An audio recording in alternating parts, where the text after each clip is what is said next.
বন্ধুরা, এখন আমরা দেখে নেব ক্রিকবাস থেকে কিভাবে দিস ডে দিস ইয়ার এটা আমরা কিভাবে জানতে পারবো, অর্থাৎ দিস ডে আজকের দিনে, এই বছরের আজকের দিনে কি হয়েছিল এবং এই বছরে কি কি হয়েছিল গুরুত্বপূর্ণ ঘটনা ক্রিকেট সম্পর্কে, সেগুলো যাবতীয় সব জানতে পারি। দেখেন, প্রথমে ক্রিকবাস অ্যাপসে যাবেন। যাওয়ার পরে আপনার দেখেন এমনটি আসবে।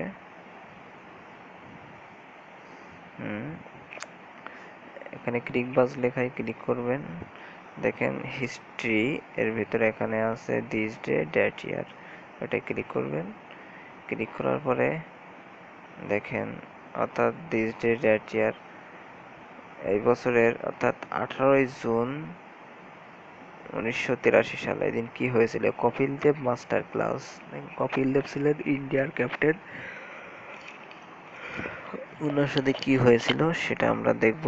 Possibility, one of the greatest ODI India innings by an Indian batsman. Kapil Dev's brutal 175 not out against Zimbabwe in the 1983 World Cup resurrected India's campaign in the tournament. India were reduced to 17 for 5 by the intermediate duo of Peter Rowson and Kevin Curran. However, Kapil Dev's arrival at the crease changed the entire tone of the innings and he blasted his way to a spectacular 175 in just 138 deliveries, smashing solo 16 fours and 6 sixes in his knock. His action-packed innings ensured India posted a competitive 266 for 8 and secured a 31st run victory over the opposition.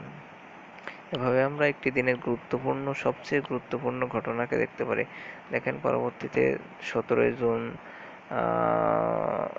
এই দিনে কি হয়েছিল, the greatest ever semifinal.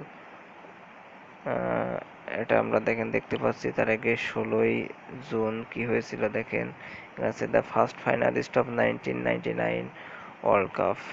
Pakistan defeated New Zealand in the first semifinal of the 1990 World Cup by a comfortable margin of 9 wickets. New Zealand, who had opted to bat first, could only manage a modest 241. Shoaib Akhtar bowled intelligently and registered figures of 10 over 55 for 3 wickets, which included crucial wicket of Nathan Ardsley, Stephen Fleming and Chris Harris. The Aussian team confidently chased down the total of in 48 hours on the back of brilliant unbeaten run from Saeed Anwar. তারপর দেখেন আমরা 15ই জুনে কি হয়েছিল, birth of মিউরিক অডুম্বি। 14ই জুনে দেখেন কি হয়েছিল, এ সোলো টর্চার। এভাবে আমরা একের পর এক গুরুত্বপূর্ণ দিন, অর্থাৎ ক্রিকেটের যে দিস ডে দিস ইয়ার, এটা আমরা জানতে পারি। ধন্যবাদ সবাই।